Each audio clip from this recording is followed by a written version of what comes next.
A while back I took a look at the PlayStation Move racing wheel, a very competent piece of kit.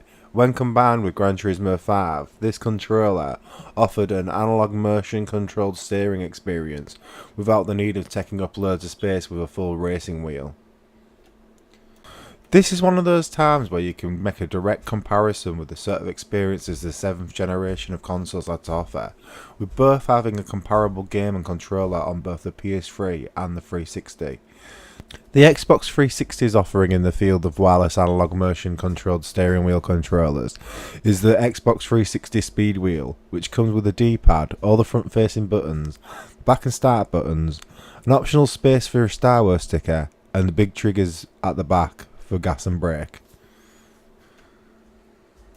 Just like the PlayStation Move wheel, the 360 Speed Pad works best when paired up with Xbox 360's flagship racing game Forza 4. Unlike the Move wheel, that requires you to have a Move controller attached, the 360 Speed Wheel is one solid piece, with some excellent ergonomics and design. This pad feels brilliant in the hand, and has some really good aesthetic effects, like the lights on top of the controller light up when you tap gas and brake.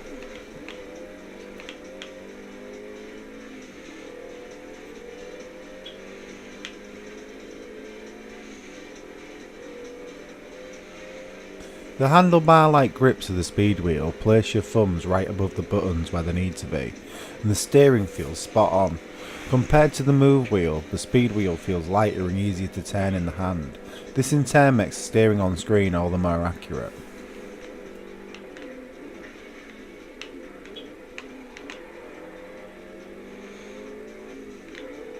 This feels even more the case in the cockpit view.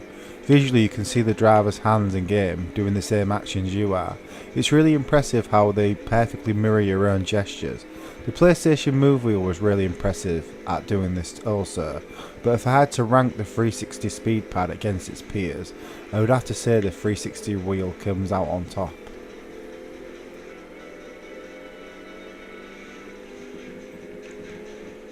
Just on sheer immersion, this controller outdoes all the others in being able to suspend the player's disbelief. The sleek design makes it the perfect racing controller alternative, and in many ways these types of controllers are like the descendants of stuff like the Nijicon and the analog racing pads for N64. Of course, what we always find about these types of controllers is the curve buttons only leave out the front shoulder buttons, so if you have a game that doesn't use LB or RB, you can use this pad to play a whole host of other games. And to be fair, the speed wheel's buttons and D-pad are completely serviceable. The speed wheel makes a better alternative controller than most third party trash controllers I've used. So if you have a lot of retro on your 360 hard drive, this would be a great way to get a cheap alternative controller and also have all the racing functionality as well. CEX sell the Xbox 360 Speed Wheel for £8. I've seen it in cash converters sometimes priced as little as $4.99 and on the high side $13.99, so £8 seems to be on the money.